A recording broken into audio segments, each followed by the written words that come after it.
Hello and welcome to the Thanks. Football Podcast. We're a group of friends from all around the world chatting about a thing we all love, which is football. So we're going to start with some introductions. So I'm Richard. I'm from South Africa, and my favorite team is Liverpool. So we'll just go from Andreas, Warren to Abby and Harry. Okay. I'm Andreas. I'm from Denmark, and I'm a huge Chelsea fan. Hey everybody, I'm Warren. I'm from South Africa, Cape Town specifically, and I support Liverpool Football Club.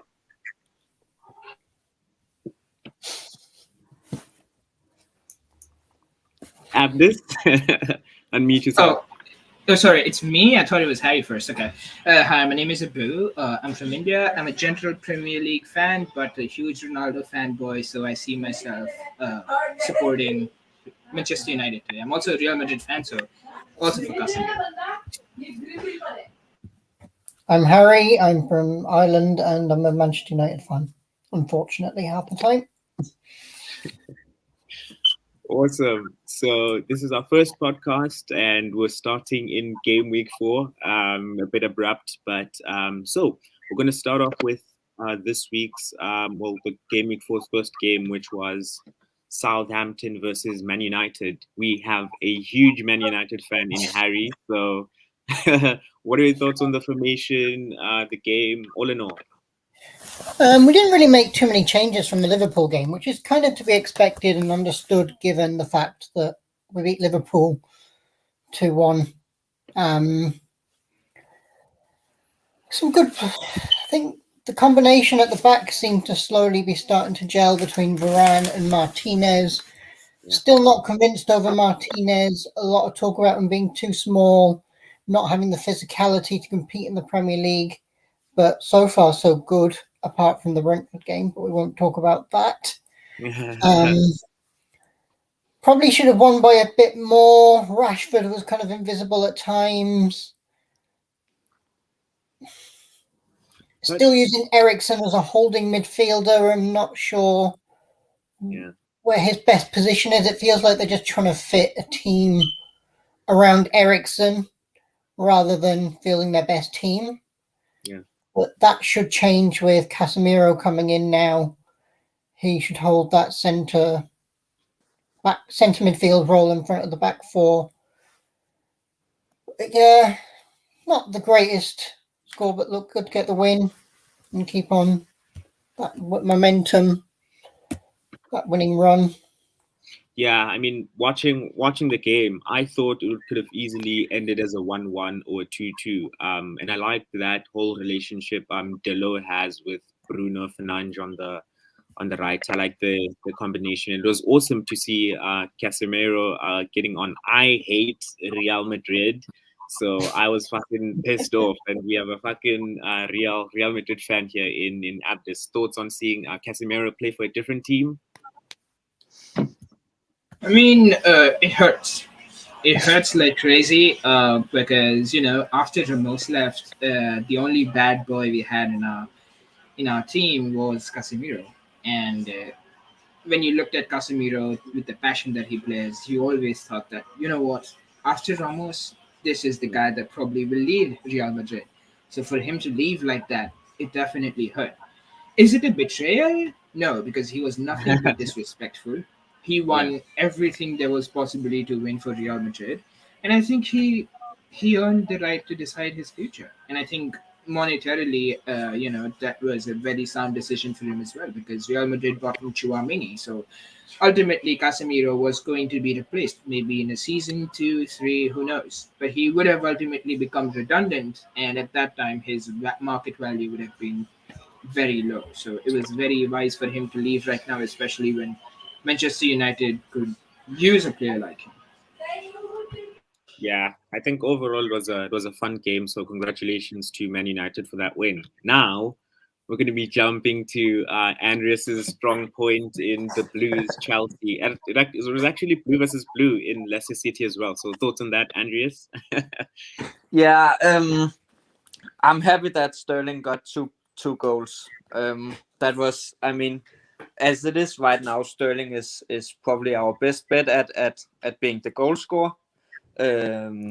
So yeah, that was really great. I feel like there is a big some big problems with the team, and I feel like Leicester right now without Schmeichel, and how they have been doing. 1 point in 4 games. I don't have their schedule right now, but Leicester is not a good team right now. So I feel like 2 goals is not enough, and then letting them score 1 goal is not good enough either. Mendy, I feel like Mendy was great for us last year. Yeah, I think he can beat again, but I feel like there is some problems right now. And the same with just the defense in general, as we saw in that game. I think Havertz in general is not good enough for us right now, and I feel like that's something that Tuchel needs to understand, that Havertz is not the right 9 or whatever he wants to play Havertz as. So I feel like generally I think we have a good defense with James and Cucurella as these kind of like wing backs, and that works pretty well. But I think there are some problems in having more people scoring goals, and the defense can be bad sometimes, like against Leicester. That goal. Talking about players not performing well, do you think that you said there's problems with the team? Do you feel like you're missing a number 9 in particular, that you don't have a clear out and out goal scorer? Yeah, absolutely. I think that's probably our main problem right now, because I feel like in every other position we have some great players, and just like when we won Champions League and last season, the number 9 was the only problem we really had. Like Werner and all the other great signings, Pulisic, all those kind of guys were great on the field. They could just not score goals, and that's what we have been lacking for a while now. A true number 9. So yeah, absolutely need that. So Andreas, just one question here. Do you think the answer to your problems lies in Lukaku? Like, would you want him back at Chelsea? Who? Lukaku. No, because we already tried that and it didn't work. When he came, I thought, okay, this could work. He could be the guy, and it started well. The first, I think, 3 games he showed that he could be that guy we needed.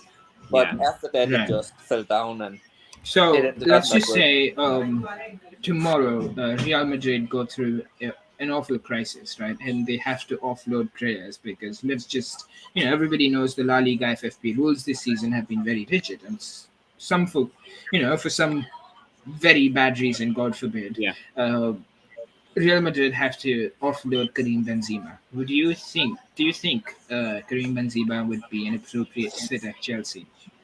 That he will be a good fit for us? Yes. Yeah, I do. Oh, you're saying... Right. Go on. At the back, there seems to be a few problems as well. What? Yeah. Right. At the back, there seems to be a few problems as well. What about Reece James's position? Because he's been played as a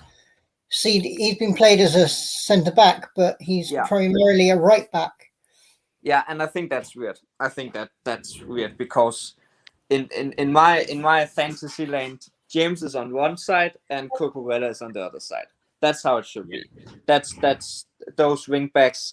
I mean, Cucurella is probably our best signing this season, and Reece James has just been phenomenal since coming to Chelsea. So having him on that, I feel like he has been doing a good job, but it's just not the right position for him. He should be this right back. So yeah, Tuchel likes to play with 3 in the back, and that should be Silva, Koulibaly, and then I would say you could play Azpilicueta in that position. But yeah, Fofana as well. We just got Fofana. He's that position, right? So I mean, he could play there as well. I think Reece Yeah. James should be right back, and that's just the position for him. Yeah, he some can. interesting, some interesting choices from Mr. Tuchel. But yeah, we're going to jump on to the Liverpool versus Bournemouth game, and finally we can get to hear Warren tell us his thoughts on this interesting and goalful match. Thoughts on that, Warren?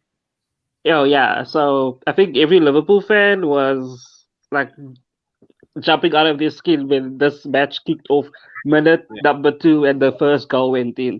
And you kind of just knew that this game was gonna be different to the first 3 games that was in the league. Because me as a Liverpool fan, I was worried. I was starting to get worried about the team that I'm supporting. Like we really needed to, up our ante, and I think that's what the whole team. And it was actually nice to see that everybody was working in unison. And yeah, Salah didn't get an assist. He didn't get a goal, but he was the assistant to the assist because he was creating all those chances. He just didn't get, like the second last touch in it.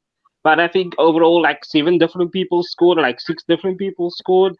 It was just, this is the Liverpool that we know, and I just hope that the team can just progress further and keep this momentum up, because a lot of the injured players are coming back now, and that's good. And I just think that the one thing that is a problem is that it's the midfield area, and that they should really, really invest like in a midfielder, for the future.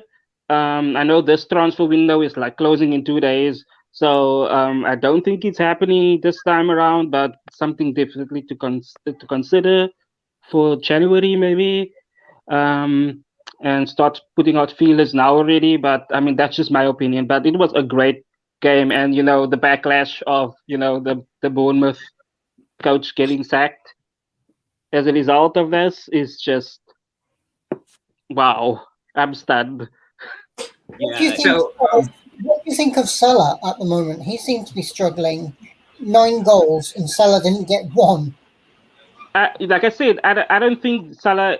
There's a problem with Salah at the moment. I think he is performing. He was involved in a lot of the chances that was created. He just didn't get an assist or a goal. But going into those chances, he was actively part of most of the goals that went in. So I don't think so. And the first game, he got an assist and a goal. So yeah, I wouldn't write him off at the moment. So, just a question, 2 questions, but I'll try to break it down into proper questions. The first one is, uh, what happens to like we know Salah is performing very bad at the moment. 9 goals, he doesn't get one assist, he doesn't get one goal. Now, I mean, I know you said that he participated in a lot of good build-ups and he participated in the creativity of the team, but he also missed really good sitters. Okay, let's face it, he missed good chances that could have well easily been goals. One, Okay. it's not just this game week; it was just previous game weeks as well. Salah is just not hitting the mark. There's class in that player. The player can actually turn the game around by himself, but it's just not happening for him, right? So if you go back to the Manchester United game, there were a few chances he could have had converted. Go back to the Crystal Palace game. There were a few chances he could have still converted at back then as well. So all these games that have had happened, I feel like Salah is actually missing the mark, and there seems to be a problem with him. And if he doesn't seem to fix that, what happens to everybody in the FPL team? Like, should we be concerned about Salah when it comes to Premier League? Because fantasy Premier League, because a lot of people rely on him as a constant goal scorer or a constant, provider of points, and they captain him. And yet, if he's going to fail every week in and week out and against a team that is conceding 9 goals, then isn't it worrisome at some point? Yeah, I guess it could be, but I feel like also you mentioned Manchester United, but he was the only one that scored a goal in that game. So you can't really say there is, yes, he's not 100%, the Salah that we knew from the first part of last season, but in terms that, yeah, he's not like at his best, but he's not awful. If you compare him to other teams, he's not doing awful. He is there. He's just missing the mark sometimes. So, and in terms of fantasy, the way it's structured right now, with how expensive certain players are, Holland coming in, and you've got Jesus, and you've got Kevin De Bruyne and Son. I mean, there is a plethora of premium players that you can go to. I can't force people to just gravitate towards Salah. So if Salah's not working for you after game week 5 or 6, and you feel like you want to sell him, by all means do it. I just feel like the team just needs to start to gel again, because there's a lot of new players that came in. People got injured that was with the team last season, and we had a very stressful a pre-season fixture match. So yeah, I just feel like once everybody comes back and the team starts to gel again, he'll get on his stride again. So I wouldn't sell him right now. But again, up to your play. If you want to go for Holland or Kane, up to you. But I can guarantee you that those people won't always give you points as well. So each player goes through a dip. That's my opinion. Yeah.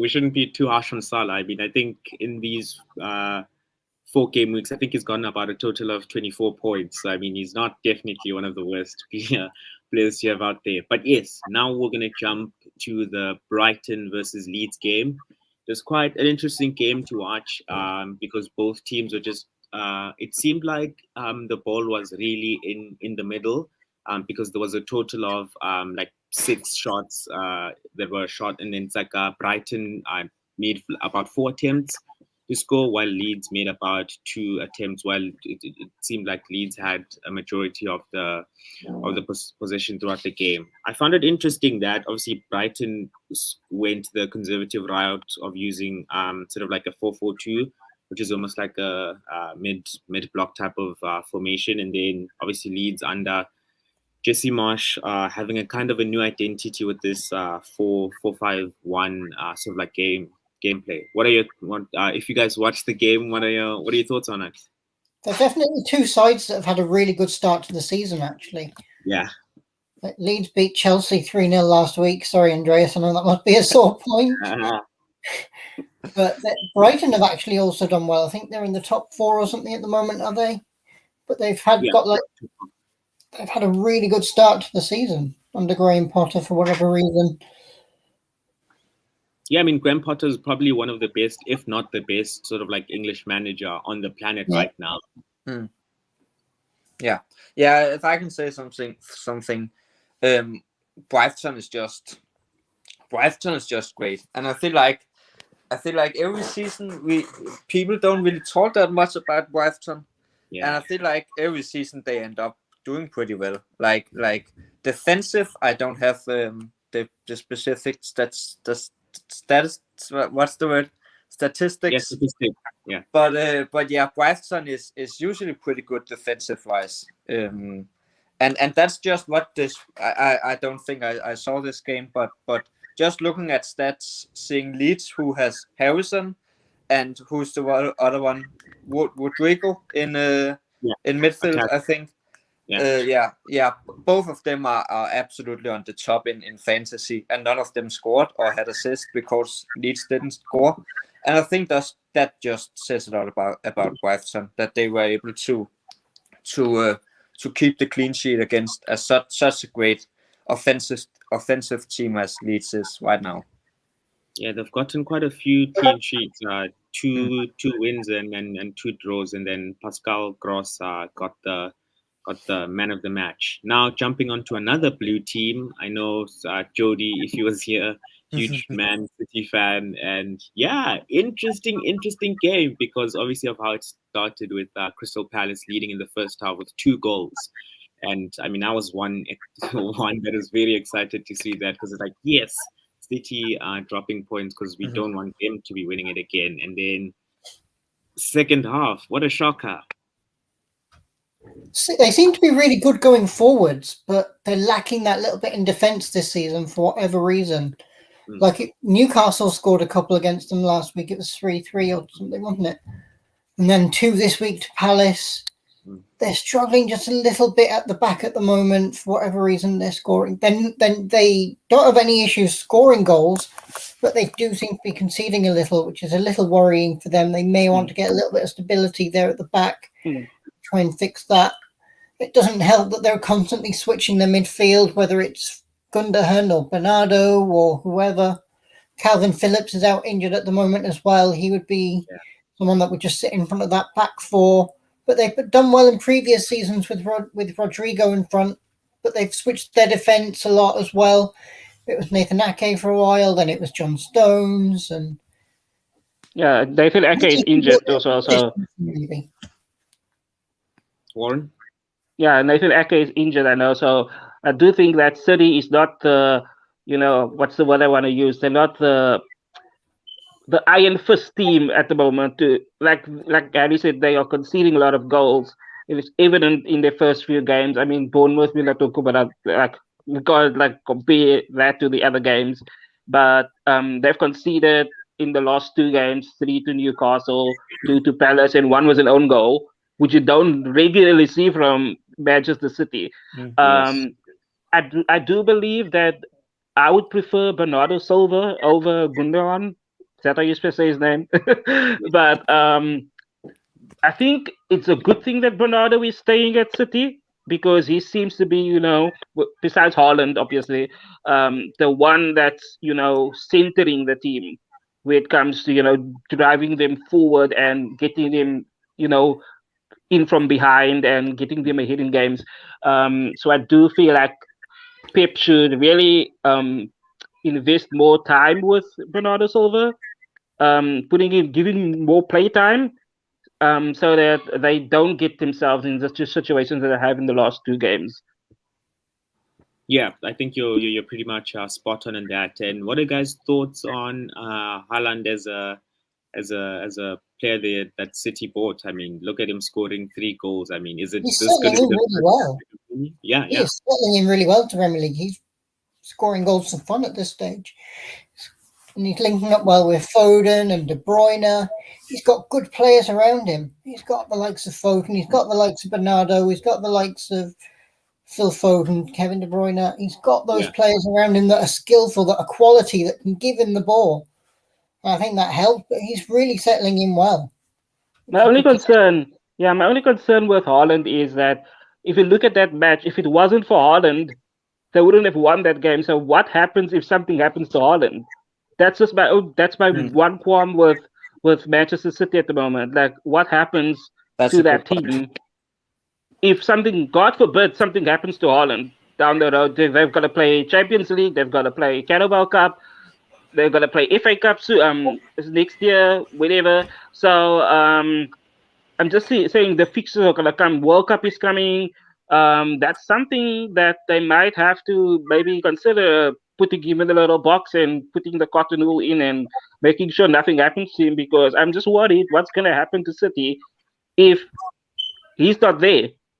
Yeah, they don't have anyone to replace him. That's going to be an issue. Right. So, sorry to interrupt, but I think when you look at Holland, I kind of see Kun Aguero in him, except much taller, much more physical in his approach, much better shooter as well, because he's got power in those legs. And whenever Kun Aguero wasn't around, City managed to somehow make it through. They have Julian Alvarez, now mind you, but I don't think he has a physicality to survive the Premier League just yet. I was watching this post the other day that said that the first 4 games for Kun Aguero in a Manchester City shirt went something like this. The first game was 2 goals, followed by a 0-goal game, followed by a 1-goal game, and then a hat-trick. That is how Kun Aguero started his career. And I believe that's exactly how Holland also started his career at Manchester City. So I feel like Holland is a player that can fit in anywhere because of his straight, focused head, where he only thinks about scoring goals, and anything that comes in his way completely gets annihilated. So I feel like City can survive without Holland, but not for too long, and definitely not in big matches. If it's a Champions League night, or it's a cold, rainy winter night at Stoke, then I don't think City will be able to survive without Holland, because Holland is that player that makes the difference, can turn the games around by himself, like Ronaldo, like Messi, like Salah. So I think they can survive without him, but when the cards when the going gets tough, they do really need him. Who's going to fill that number 9 void though when they have to inevitably rest Haaland? We I can't think play. Julian Alvarez can step play up this match if of it's the an easy season. game. I believe if it's an easy game, I think Julian Alvarez can step up. But then we forget that City still has a really good bench, and it still really has some really good players that can convert. Like I'm talking about Kevin De Bruyne, screamer right from outside the box. Pretty possible. Bernardo Silva curling one in. It's pretty possible. Riyad Mahrez, just shooting with power from anywhere inside the D. It's pretty possible. Goals will come. But, And with Holland, you just have some sort of, confirmation that something can happen. They probably will have to just work a little harder without Holland.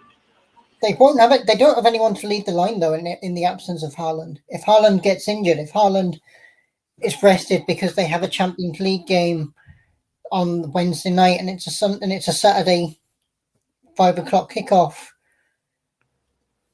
who's going to come in? Who's going to do that job? They have a good bench, but they don't have anyone through the middle. I mean, they won the Premier League last year without a number 9. They had Jesus last season. Yeah. But Although he wasn't actually playing in the 9, he was playing on the wing for some strange reason. Yeah. I I agree that they need Holland. That's clear. But I feel like we have to remember that getting this kind of Holland player is pretty new to City. Sure, they had Aguero, they had Jesus, but I mean, City is probably the best team in the world to have so many different players scoring goals. And another fact with the World Cup, Norway is not playing the World Cup, so Holland will not get injured. So that's a good point as well. But yeah, I agree. I mean, they need Holland, but I feel like City have shown so many times that they can do without. Of course, it will be best if he's there, but City is pretty well known for doing without a number 9. With Norway not in the World Cup, actually, he'll get about a month and a half break. Exactly. And he'll come back in January and be absolutely on fire because he'll be so fit. Yep. Right in time for the Champions League knockout stages and the busy period in January. That'll only be good for City. Yeah, plenty to talk about that City and then Crystal Palace game. Now we can switch off to the other red team in London, which is Arsenal. Arsenal played Fulham. Quite interesting formations from both teams. Both teams using a 4-5-1 formation. Obviously, with Arteta at Arsenal, they seem to be playing this new tiki-taka, sort of like Catalan type of football. And they smashed it with like a possession of about 72%. And then we saw goal scorers like Odegaard and then Mitrovic on the other side. What a player he's been. Like it's really incredible because obviously I think he scored like 40 goals in the championship and he still seems to be doing well in the Premier League. All right, so about Mitrovic. Yes. The man literally has the most explosive headers I've ever seen in my life. Monster. He's a monster in the air. Let's face that. I mean, Vegas from Burnley, he's great. I absolutely love his headers. Cristiano Ronaldo, I love his headers because of how high he can jump. But Mitrovic, the power that he puts behind those headers, it feels like he's shooting those from his leg. And it's just absolutely phenomenal. So when my team is playing Fulham for some reason and it's a corner and the score is 1-1 and Mitrovic is somewhere around there in the box, I'd be very afraid because that guy knows how to head the ball. He does. Yeah, absolutely. So, I mean, he's been a great addition to the team, should I say? Addition to the Premier League, sorry. And it is something, if that upsets the top 6 teams, or if that upsets a lot of teams out there, then I think we're in for the ride. We just have to buckle up, especially with how teams are going to be tired come the World Cup season and everything. I think Mitrovic is going to be something you might want to look out for. I mean, of course, there'll be a time where his form will dip because everybody's does. But I think ultimately he's one player that you want to keep an eye out on. Yeah, and to be honest, watching the game, Fulham are such a strong team. Like, I mean, Arsenal tried to get in like 8 shots on target, and they kept on making clearances. I think they made a record-breaking 30 clearances in that game. Like, it was really crazy because the game could have ended like, I don't know, 5-1, 5-0. Who knows? Yeah, it was quite an intense game, but fun to watch. Let me say this. Let me take the liberty to say to make a very bold statement. Yeah, Arsenal are not going to be top two. They're going to be third, maybe fourth. Who knows? Maybe not even in the Champions League position. Because when I was watching the Fulham game the other day, they are absolutely clueless in the final third. They know how to build from the back. They know how to take the ball all the way up front. They know how to work their way around everything. But they're a team that cannot hack it in the final third.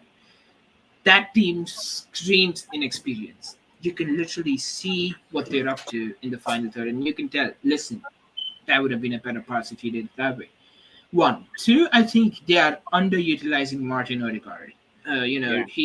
Sometimes I feel like he's being ignored for passes, but maybe that's how they're set up. But I feel like whenever the closest chances in the Fulham game came for Arsenal, they came through Martin Odegaard. And the more the ball was with him, he was the only player that was trying to play central, while all the other players were trying to make progress, with the ball down the wings. And I feel like the moment Odegaard got the ball, he had the balls. He was bold enough to carry the ball into the center, maybe dribble past a player or two, and then try to create something. So I think Odegaard is underused. Arsenal are very inexperienced in the final third, and come big games in the future, Arsenal are going to bottle whatever they've achieved so far. I honestly believe that. Yeah. What do we think of Martinelli actually? Because he's actually a central player usually that's been forced out wide. He's a very good player, but because Jesus has come in, Jesus has kind of taken that middle number 9 role, and Martinelli has kind of been forced out to the wing. What do we think of that? How do we think he's performing so far? I think Martinelli is a prime example of what I was saying before. Arsenal are really good. Martinelli is a wonderful player, but he's lacking some serious experience, and I think that'll only come after he plays a season or two. But he's a great player. He's central to every positive thing that happens to Arsenal. Okay. And all these attacks, all these good chances, they either come from Martinelli, but they most importantly come from Odegaard. And I think Martinelli playing on the wings is great. I mean, it's working out okay for him because Jesus is actually doing a good job up front. But I feel like a two-man up front, two-man striker role, where Gabriel Jesus is the target man and Martinelli is sort of a secondary striker, would suit Arsenal more in the future, not as of the moment. But I feel like a setup like that with Saka on the wing and like a 4-4-2 setup would work wonderfully for Arsenal. And we just have to see if they can continue playing the way they are and they can make some smarter and calculated passes in the final third, because they have been very careless and reckless in the final third. Easily the game against Fulham, the goals could have been 5 or 4, like Richard said. But, again, inexperience was clearly visible. It was something you could actually see. Yeah, and also quickly with Arsenal, I feel like Arsenal has been looking pretty good since this season started. But I think we also in the discussion about can Arsenal win the league, I think we have to remember, sure, they have gotten probably 2 of the best signings in Jesus and Zinchenko, but we have to remember that both guys are 2 players that were not good enough to be really important key players for City. Like, honestly, we have to remember that both guys were not key players at City, and that is, sure, it's another club. They absolutely are key players for Arsenal, but I think that's an important thing to just look at the difference between City top players and Arsenal top players, just for an example. That Arsenal are just not, like, their best players are just not quite on the level as City and Liverpool players, for example. Yeah. Warren, did you want to add something? Sorry, I was muted. No, I get what you guys are saying about Arsenal. I've been impressed with Arsenal this season. I mean, who knows? There's like 34 game weeks left to go. Who knows what it's going? But the way that they've started, it was. I mean, they're not a perfect team, but they've made the most of their first 4 matches. Yes, the Fulham match wasn't the cleanest match, I guess, and you could see that they were struggling in areas, but overall, Martin Odegaard, fantastic. Both the last week's game and the game against Fulham, impressive. Martinelli, he's up there. I feel like he can be a little bit more clinical with his delivery with some of the passes that he makes, especially in the final stage. But overall, I've been a fan of Arsenal, like Loki, a fan of Arsenal since preseason. I believe they can do wonders this season, but that's just my opinion. Yeah. They have not faced anyone big yet. That's the only thing. They haven't faced any serious opposition as of yet. They've had a very easy 4 games. So they still have a lot of challenges still to come. I don't think we're going to see the best of Arsenal and see what Arsenal really like until they faced the big guns and they face the teams that are actually performing well. Okay.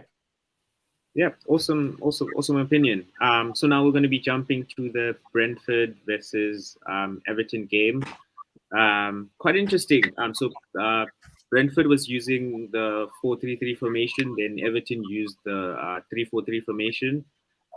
So far, looking at Brentford's sort of like track so far, they've like won 1 game, drawn twice, lost once, and then Everton hasn't won.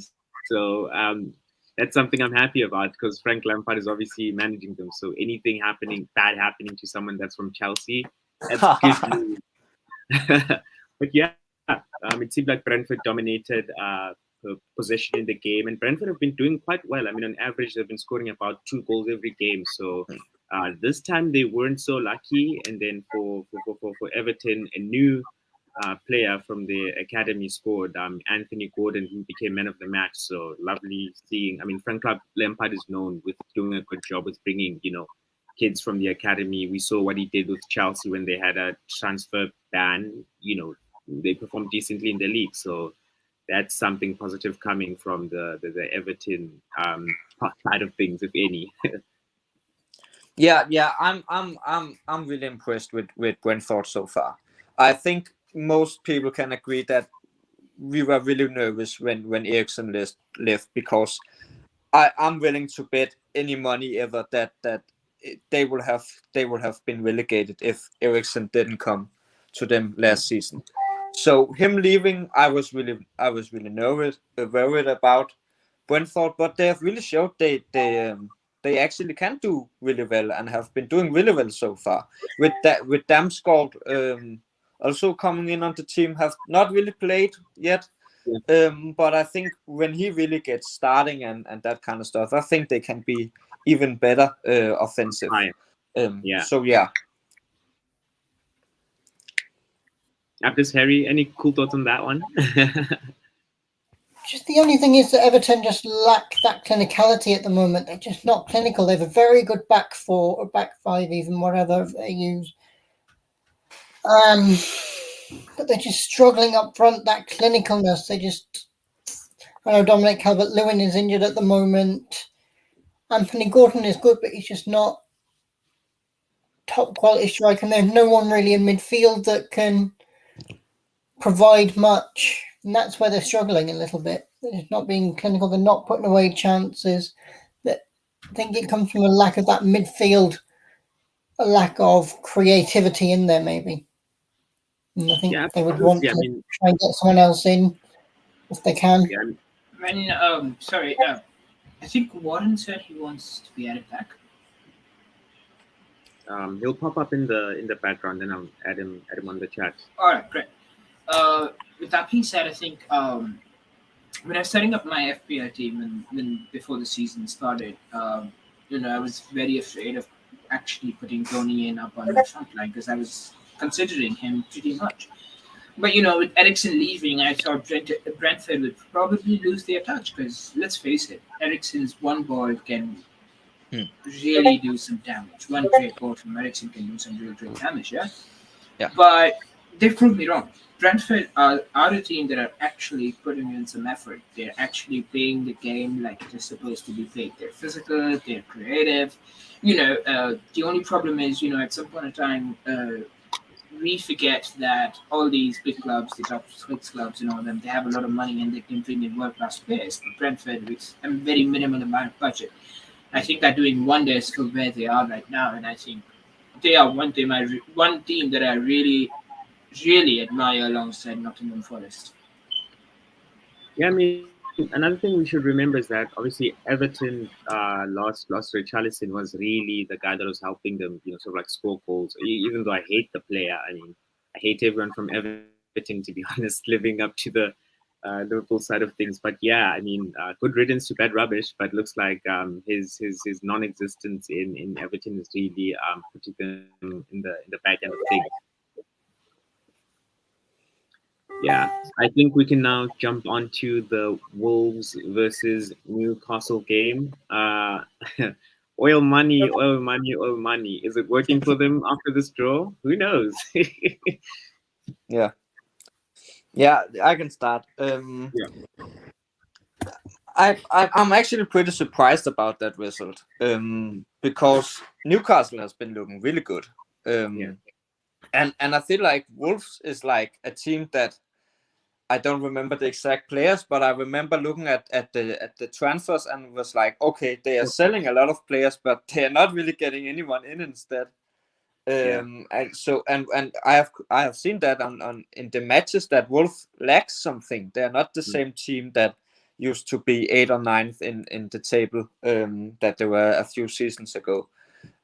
But so yeah, this result is shocking that Newcastle could not get a win. I don't think I saw the match, but just looking at the result and knowing kind of what happened, I think it's a shocking result for sure. Yeah, absolutely. And I mean, it's. Let me add Warren back onto the stream.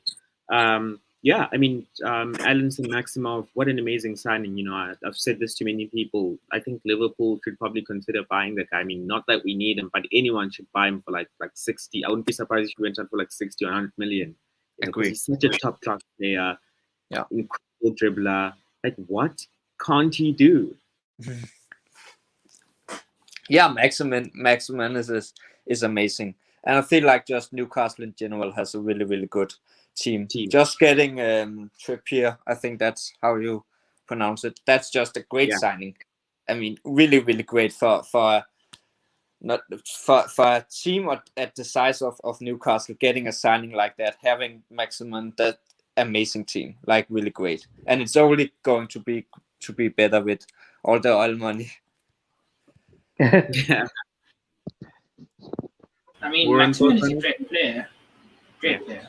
But I think he lacks that edge in the final third. Sorry, Warren, you were saying something. Yeah, I'm just saying Newcastle. We're talking about Newcastle, right? Yeah. Yeah, Newcastle versus Wolves. Wolves doesn't really score goals, and this time they scored a goal.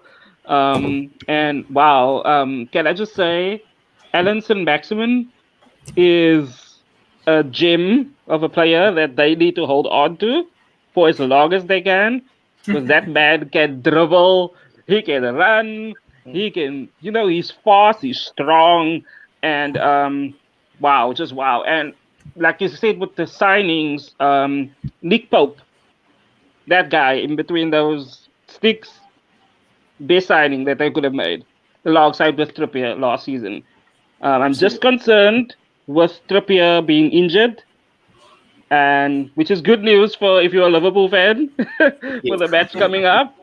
But I hope he's not out for too long, and it might be just like a 1 week thing for him that he's out.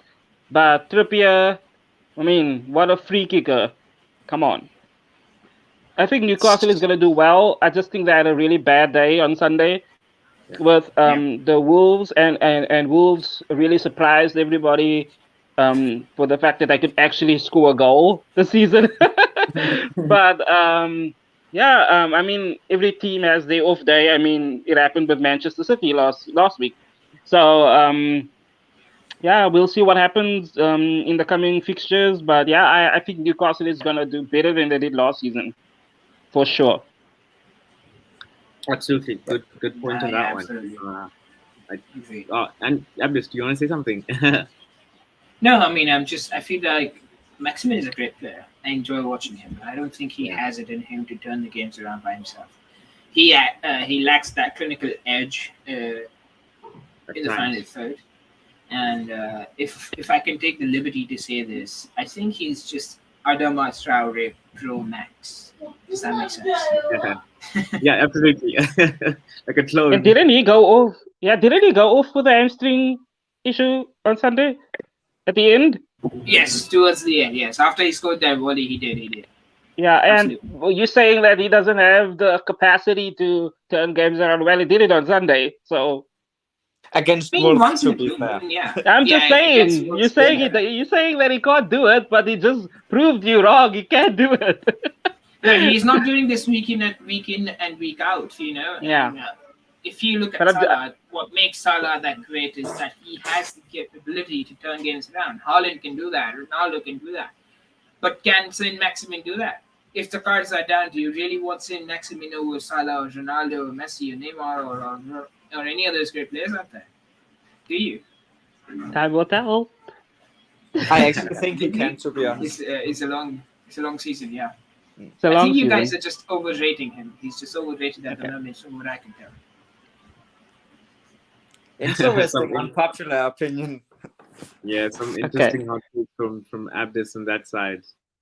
Jumping on to the other game, second last game we're going to be reviewing tonight, Aston Villa versus West Ham United. Yeah, it seemed like from the game, Aston Villa was dominating most of the possession, but West Ham was the guys that were actually better in the counter attack. Seeing Pablo score goal. These two teams seem to have the same track record so far. One win from both teams, and then they've both lost. Well, they've both sort of like lost the three other games. And formation-wise, it seems like Aston Villa used the 4-4-3 formation, while West Ham jumped onto a 3-5-2 formation. Thoughts on this game? I think that the first half, Aston Villa really dominated.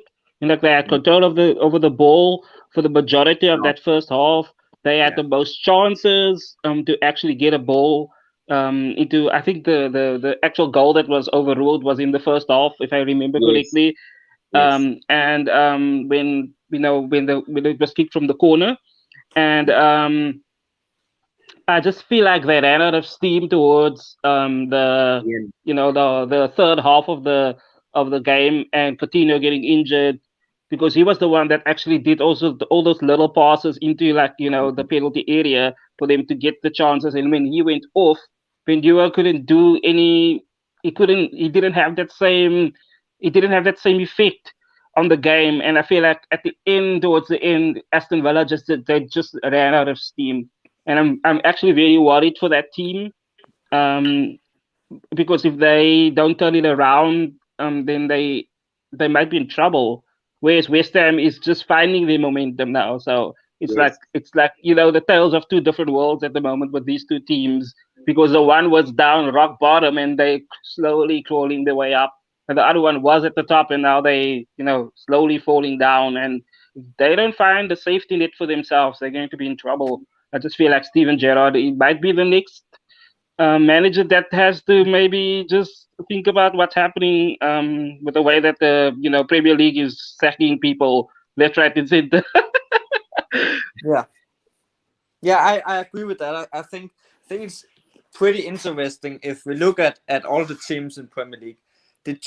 Probably the two most sack-worthy, if you can say it like that, managers is Golden Boys, Aston Villa's and Everton's, and both are probably the most famous Premier League players of managers right now in Gerrard and Lampard, and I think that's pretty interesting that we have two so great players that's now managers, and you can probably argue both coming way too easily to those jobs in Premier League, and now both kind of not doing that well. I think that's an interesting thing to look alike and to look at and think about.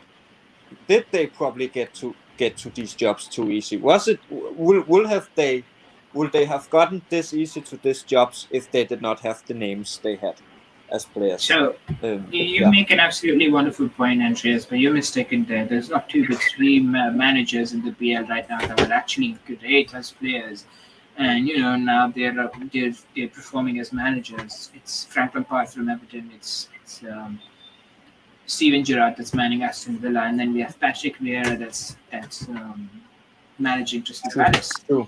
And between the three of them, before the season, if I was asked, who I thought would perform the best, I would have probably said Steven Gerrard out of the three of them, and I would have probably put Patrick Vieira on the bottom because, Crystal Palace, come on. But the way things are, I think Crystal Palace are absolutely performing really great. They are a team that love to play possession, but on the day that they played Liverpool and then they got that draw, they actually just parked the bus and then hit Liverpool on the counter-attack. That's one thing that team does not do. So for them to just completely change how they play for the week and then go back to normal and get a really good result out of the Liverpool game, I think this team is something you might want to keep an eye out on because they can upset you. Yeah, I agree with all those points. Unless Warren has something to say, we can jump on to the Tottenham Nottingham versus Tottenham game. I know Hector, a friend of ours from America, is a huge Nottingham fan. Unfortunately, they were defeated. So sad. I was happy that the Nottingham Forest got Jesse Lingz, one of my favorite players. I'm sure we all love him. And we saw Tottenham, obviously Harry Kane. What an important player for Tottenham. He's been an important player since the beginning. Scoring 2 goals, and then Dejan and then Richarlison assisting in this game. It seemed like both teams had like an even amount of possession. Obviously, we know Tottenham under Conte and really the best people under possession. Their skill is to really hit teams with those counter attacks, and they've been scoring almost 2 goals every game. So they seem to be having a good record with 3 wins and 1 draw so far. Tottenham. I don't think Tottenham is doing that great, like they're winning games. They're winning the games, but they've been struggling in certain games. Like look at the Chelsea game. Like they had to come from behind and actually get that draw, and that was a scrap match, if you want to call it that one. But Nottingham didn't make it easy for Spurs at all. And I feel actually, even though they've been losing, Forest, they're one of my guilty pleasures this season, to be honest. Like I don't want them to be relegated at all because I love the way that they are playing. They are pressing the big teams like West Ham. They won against West Ham. Come on, and that goalkeeper, Henderson. My God, like what a guy! Who stops penalties? Like it literally looks like he's doing it in his sleep. And I wouldn't want to score a penalty against Nottingham at all. Because you might as well just say, take the ball. Because I think that was one of the many signings that I've got. Henderson pretty much top. I don't know what United did to to let Henderson go, but like honestly, that guy top class. I mean, absolutely agree. Between these two teams that played a match against each other, Tottenham would probably be talked about more on a podcast, but I think we have to give props to Nottingham. They signed 19 players this season, and the team is actually, it looks like they've been playing together for ages, and it's just wonderful to watch. I mean, I definitely would love for Aston Villa, West Ham, or Crystal Palace or Everton to actually just relegate so I can save Nottingham, but Nottingham need to stay in the Premier League. They are a wonderful team, and about Dean Henderson, he's doing a great job. But he hasn't been sold to Nottingham, and he's just on loan over there. And I think it was his own personal decision to leave, because no matter what he Yes. does, the high always ends up coming back on the top spot, no matter how bad he performs. And so Dean Henderson just thought that if he went out on loan, he could probably get some time and some experience, because he's young. He's young. Let's face it. He's young and he can actually make a mark, which he probably Yep. might not be able to do while the high is still the first chair at Manchester United. Yeah. Yeah. You I sound- totally agree. Yeah. Can we speak about, just before we go to the next topic, how Spurs, they've had just 3 people in front last season with Kulusevski, Son, and Kane, Yeah. and we've got all these defenders in the midfield. But most of all, it was those 3 players at the front. And then this season, it's the weirdest thing. Son isn't featuring anywhere.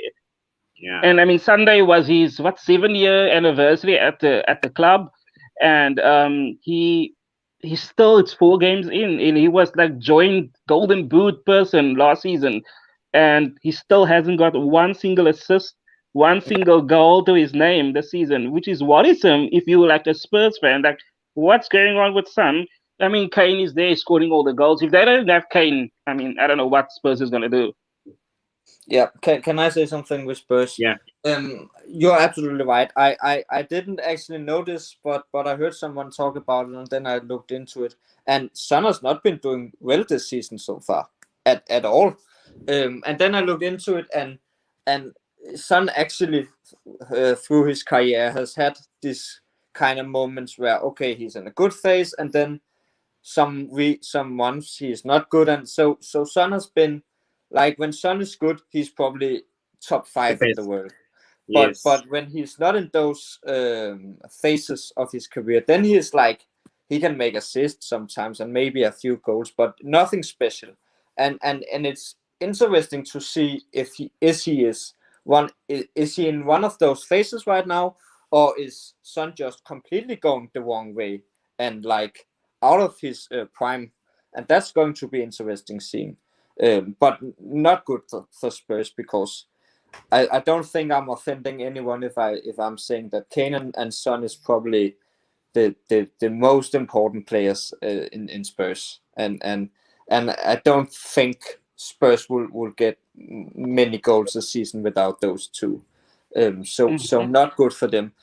Thankfully they have Kane, and Kane is doing as great as he always is, but Son needs to step it up right now.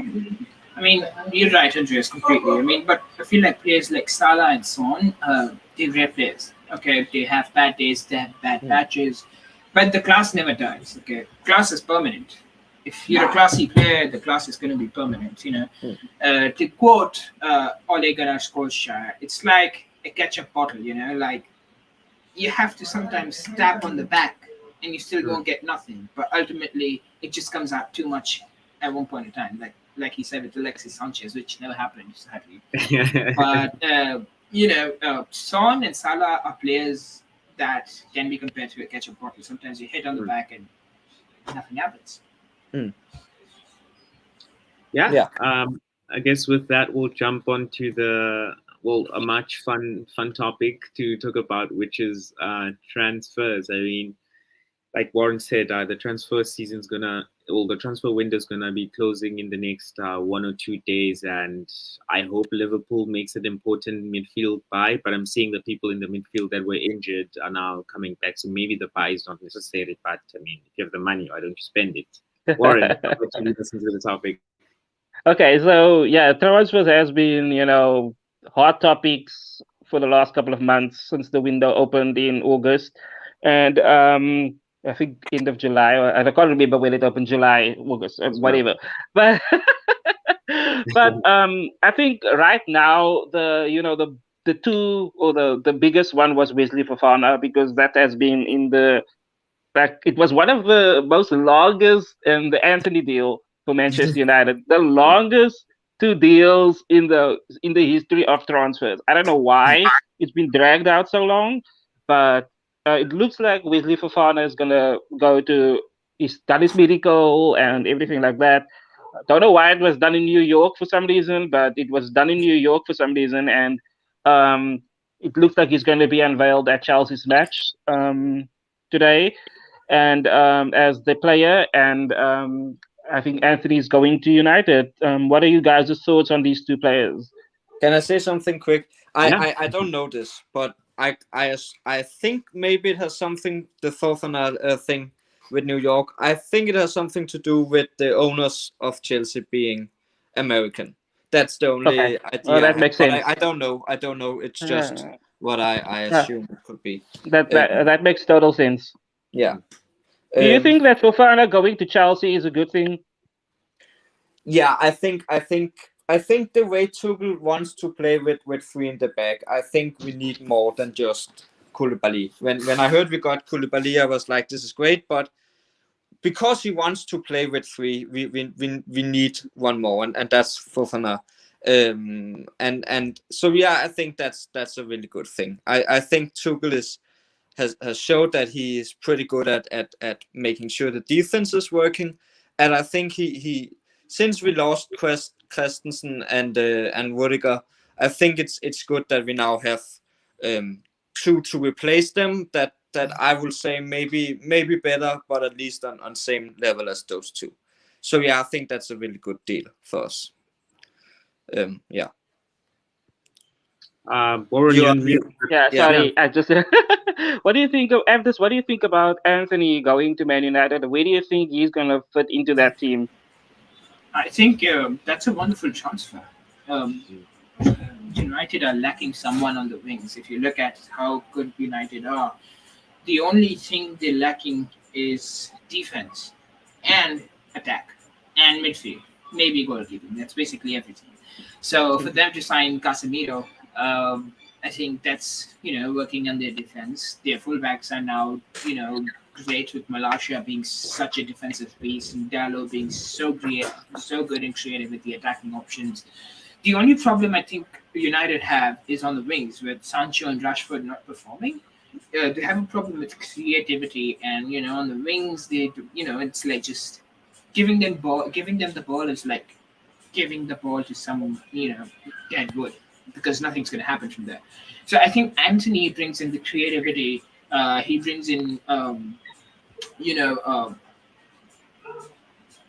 the obviousness of Manchester United. That Manchester United's attack is going to completely die, because the way Manchester United counter-attack or attack is completely predictable and obvious. So I think Anthony is a great signing for them, provided he performs the way he did in Ajax, and he brings the sauce to the Premier League with him, and he doesn't leave it back in Netherlands.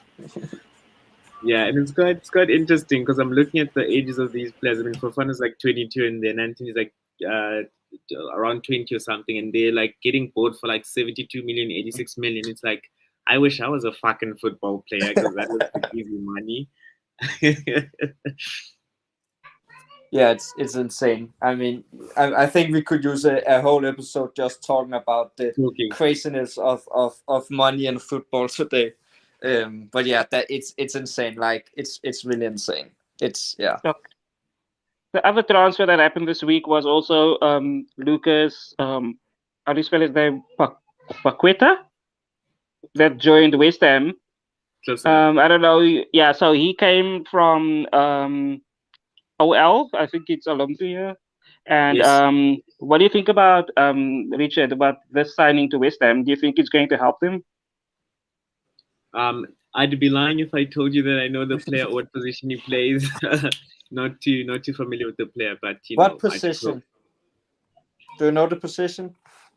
I will have to look it up. But yes, yeah. Lucas Paqueta is an attacking midfielder. He's really great with the ball. He's creative, somewhat like Eriksen, but then you don't know if he can hack it in the Premier League, because he's been playing in the French league. So that's something you want to be afraid of. He's a great player.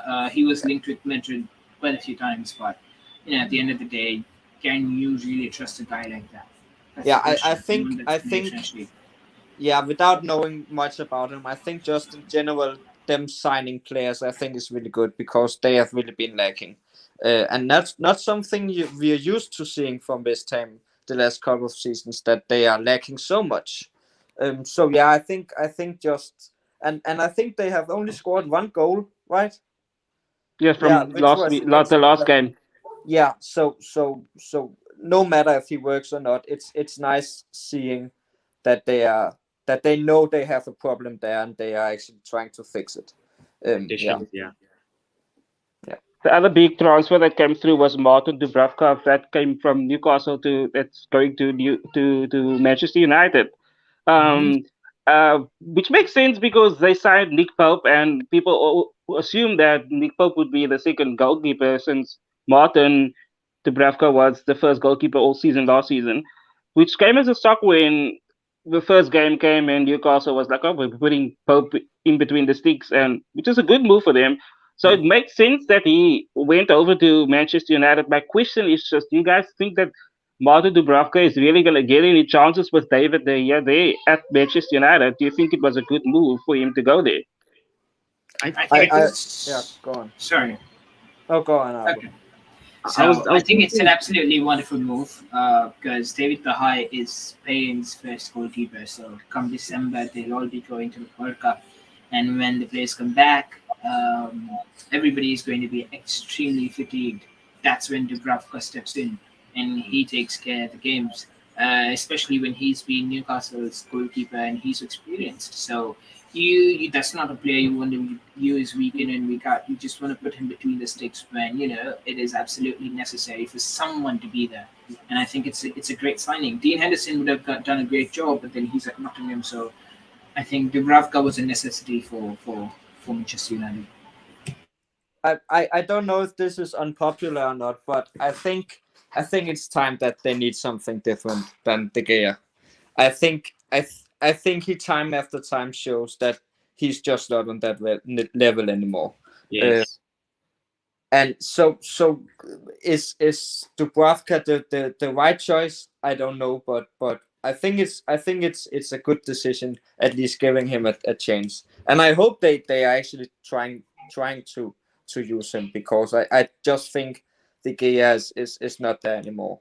They've got Europa coming up as well, so their fixtures are gonna become congested as well. So might be a good thing now to get some backup to the arsenal, if you will.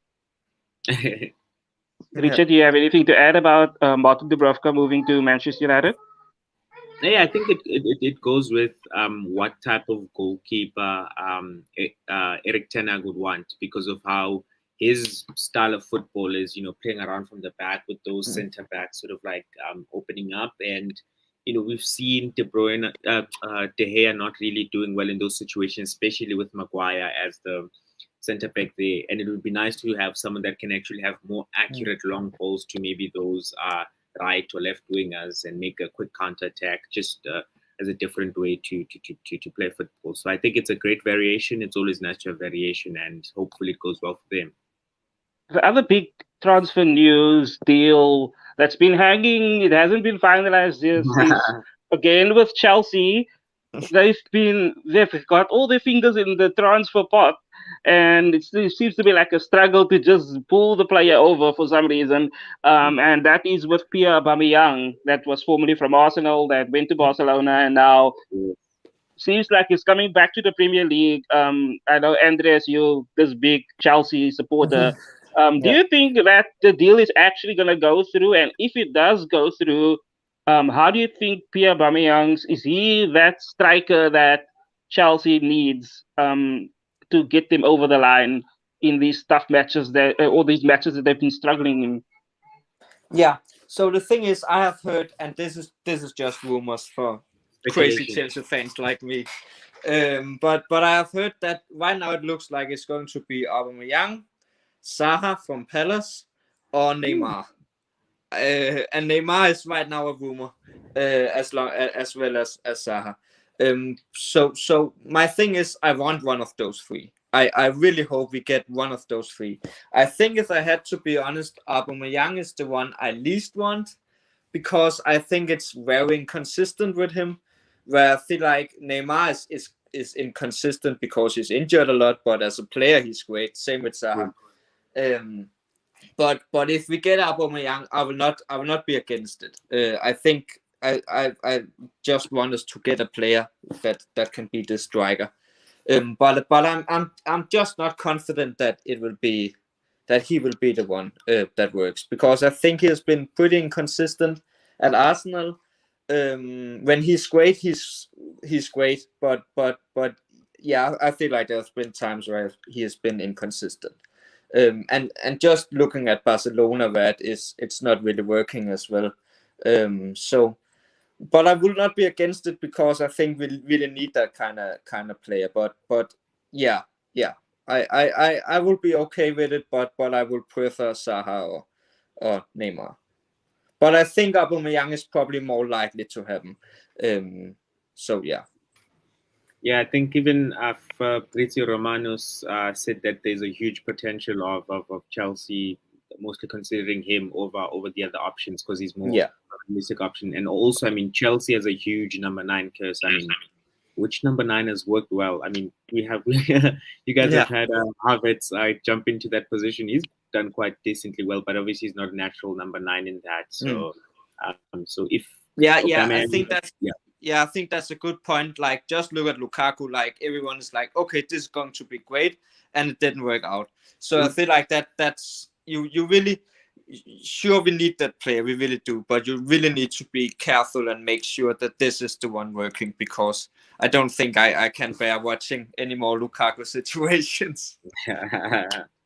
Another Chelsea player that was in the news also is Callum Hudson-Odoi, that went on loan to Bayer Leverkusen. Chelsea's been very busy in and out of the transfers. Like, people are leaving, people are coming in, people are almost coming in.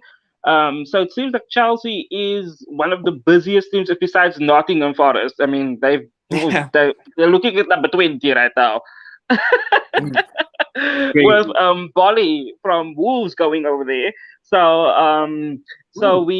It's interesting. So what do you think about Callum Hudson-Odoi leaving Chelsea?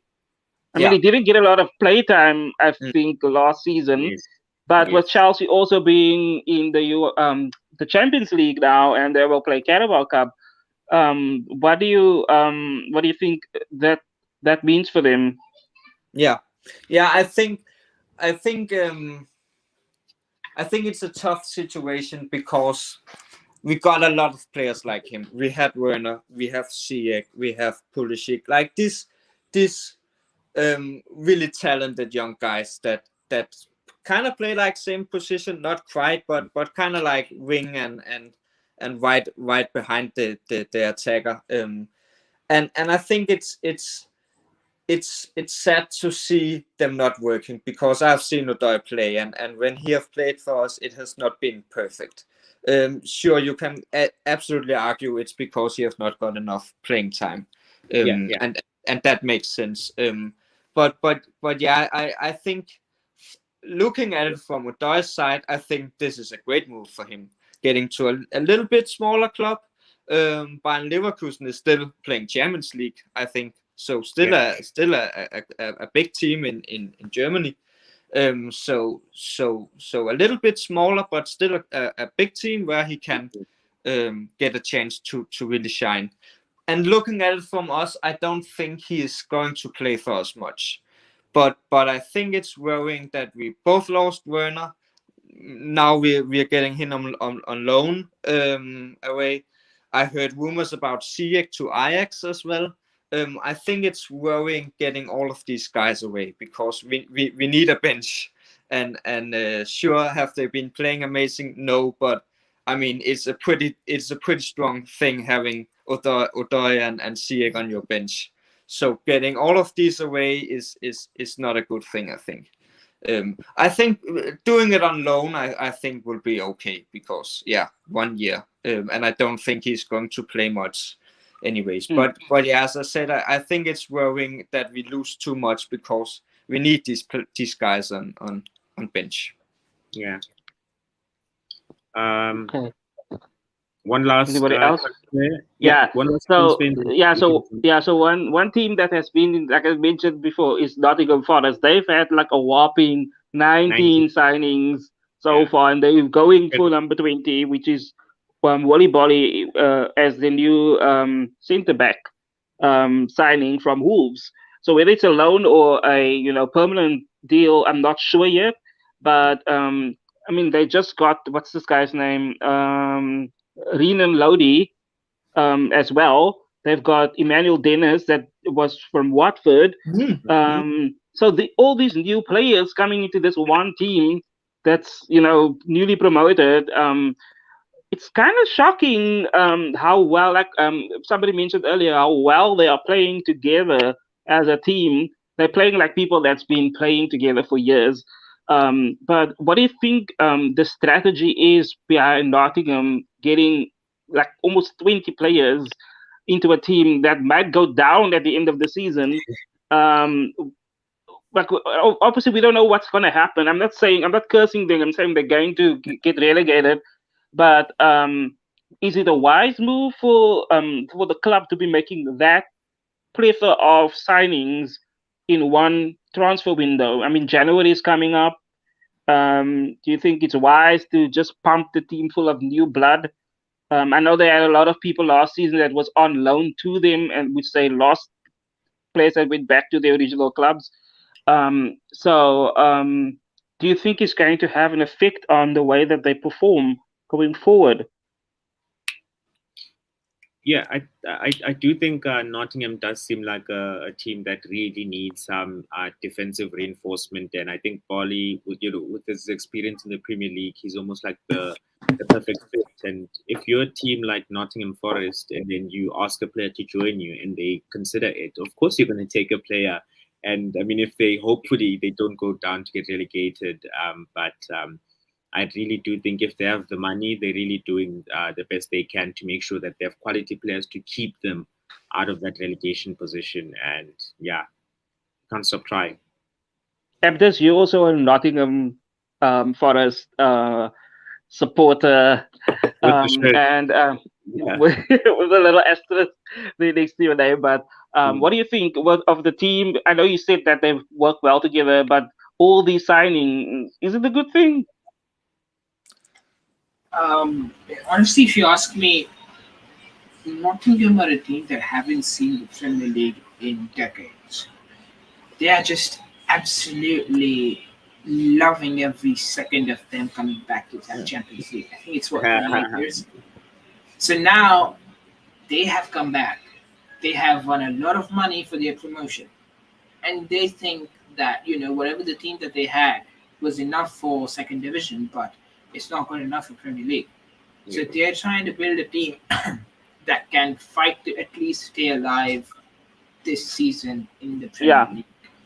If they survive, then from there on in, they're going to start working towards them being a stronger team. Yeah, I think the way that they are signing players, with how aggressive they are, I think they're going about this the right way. They're going about this the absolutely right way, and I wouldn't change a thing. And if I would be afraid if I saw Nottingham signing all these players and not performing, that would have been very scary. But it's actually working out great for them. The best part about all these players is, only one or two of them would probably have international duties come World Cup. That's the time, a month and a half, and the entire team re-energizes and then just gets ready for whatever's coming up next. So I feel like it's going great for Nottingham. I think them signing all of these players is a great move. It's a step in the right direction, and I wouldn't do anything different. I think it's going perfectly fine as it stands. You touched on it, and you said that they had this team that got to them from the championship to the Premier League. They got promoted, but as I mentioned, it could be that their hands are also forced in a way, because most of the team that got them to the Premier League now is no longer with them because they were loaned to them during the last season. So and they didn't have really. They've got very strong fixtures coming up. Like they've got Man City next. They had Spurs. They had West Ham. So it's not the easiest fixtures. I mean, it's not like Bournemouth had with Liverpool, Arsenal. and City, but still, I like watching them play. And yeah, the team, like, I would watch their game over other teams' games, like if I had a choice, because I know I'm going to be entertained, and they press and they play aggressively, and I like that. That's why I want them to stay in the Premier League. Like, I really hope that they do well. Yeah, Yeah. yeah, you're right. You're absolutely right. Because with Nottingham, the way they play, okay, I mean, I know they have difficult fixtures ahead, but they don't have to finish top 6, top 10, 10, 15, not even top, 12 for that matter. For them, what they have to do is just avoid the bottom 3 places to survive this season. From there on in, they'll start working their way up, and I think it's going great for them. Uh, and I think the way they play their football, they are absolutely aggressive. They don't have a star marquee signing that everybody is looking up or relying on to change their fate. All of these players are actually putting in that effort. I think the reason why that team is working so well is because they are not being differentiated, or they're not being looked at as individual units. They're being looked at as a team that's playing as a cohesive unit, and they are actually working very hard. If you watch any of their games, the way they press, the way they attack, they want to win those 50-50 chances. They want to win those loose balls. They want to win those balls that are 50-50 up in the air. They want to put in that effort. And no matter what team you are going to be scared of a team like that is actually going bonkers, that's actually playing every match like it is the final match of their season, right? Even if you're Manchester City, Tottenham, Manchester United, whoever you are, majority of your players are going to go for international duty once they come back after the World Cup. They will be fatigued, tired, injured. Yeah. That's when Nottingham's player will step up. And I think that is what the plan is, to make it count after the World Cup, to survive before the World Cup, and then make it happen after the World Cup as well. Because let's face it, this team can and is very capable of surviving the relegation scare. Maybe, who knows, goes for a really great um, challenging future. Yeah, future. Like I said this before, we could probably be having ourselves something like the Leicester City fairy tale with Nottingham. It's pretty possible, and I would love for something like that to happen over and over again. Mm. That's what football is about. Nottingham play proper football. Yeah, Yeah. if I can speak quickly about it. We have this running joke that Nottingham has been winning Champions League more times than what is it? City, Arsenal, and Spurs, I think, combined or something like that. It changes for team to team, but that's because, like, Nottingham is such a huge team. They have won Champions League 2 times. And that's a crazy stat looking at it now. And I don't remember what position they got in Championship last season, but I don't think they won it. I'm not sure. But no matter what, Fulham and Bournemouth have been up and down from Premier League the last many years. Nottingham has not been close for a long time. So Nottingham is in a different situation than Bournemouth and Fulham, because Fulham already has players that has been in Premier League playing. But Nottingham has not been in that situation. They have been long down the table and now finally getting back up. So I absolutely love their style. Will it be a problem if they go down again, that they have got all these players? I think it could be a problem, yeah, but I love their style. I love that they are just like, okay, we don't want to go down again. We are here to stay. It's all or nothing for us, and I love that style, because they have so much more. That team was so much weaker than everyone else's team. Like, again, Fulham, Bournemouth have been up and down. Already have Premier League players. Nottingham was not in that situation. So I absolutely love that they're like, we are going all in for this and doing whatever it takes to make this work. And yeah, if it doesn't work, it will be a huge problem. But you have to take big risks to have great success. So yeah. Yeah, I guess that concludes this week's games. We're having 2 games currently playing. Apparently, there's no goals in either of the games so far, so we can still catch up. So instead of talking about UEFA Champions League and the Europa League draw, we can talk about that in a different video, maybe a pre-recorded one. Who knows? We'll Good just idea. jump on to finalizing what's been happening in Fantasy Premier League for Game Week 3. Warren, do you have the team of the week or Week 4, or week 3? Week 3, yeah. Week 4. Yeah, Week 4. week 4. Oh yes, week 4, yeah. Absolutely. We just Before get it that- together. The first live, I mean, it's the first one we get there. Yeah. But I think the top player was this guy named Jody Aronson. That's also from South Africa, and right around the Hold corner on, can from I me, say actually. something quick? Can I say Yes, something? yeah. I don't remember if we said this, but we have a group chat together of us and some other people as well. So what Warren is talking about is a fantasy league group we have together, all of us. So yeah, just as if people were confused. Wondering. Yeah. Yes, sir. Go on. It's not just the 5 of us or the 4 of No, us. we are more than There's that. other people as well.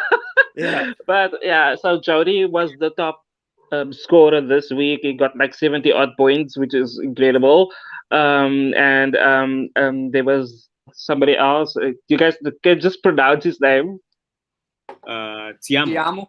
Yeah, he was second, and I was number 3. So that's the gold, silver, bronze for this week. And yeah, it's going well. And what are you guys' thoughts on the FPL so far for our group?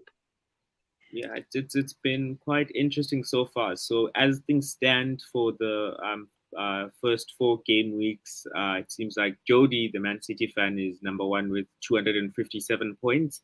And then we have second place in Warren Adams with 239 points. And then we have Harry, who was in the chat but left on the call, has 225 points at third place. And then there's me, Richard, at fourth place,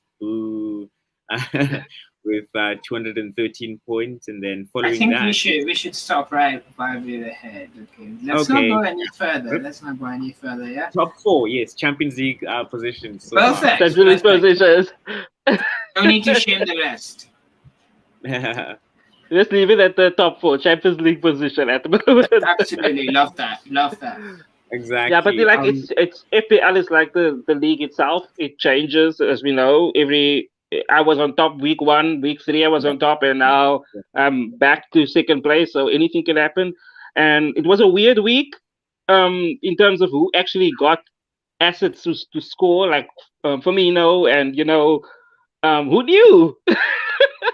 And people that had Holland in their team actually did really, really well. And if you used your captaincy right, and if you didn't, like yours truly, didn't use his captaincy right, because we all suspected Salah was gonna do great things against Bournemouth, and then he didn't.